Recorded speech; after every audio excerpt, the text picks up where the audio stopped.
Hi everybody, welcome back to our Facebook page. Today we are going to make elephant with blowing trunk. For that, first fold a blue circle and make a small cut in the center, then paste its ears, eyes, then take a rectangular craft paper, fold it and put it inside the hole, and look, your elephant with blowing trunk is ready. Today we are going to make a frog. For that, first cut an oval shape, then cut its legs, arms, two eyes and two long green strips. Now paste the eyes on the oval shape and make the face of the frog as we are doing in the video.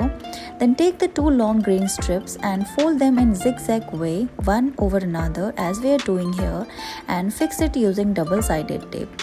After that, take another strip, fold it and paste it on the top. Then paste the head of the frog and then its hands, legs, and look, your frog is ready.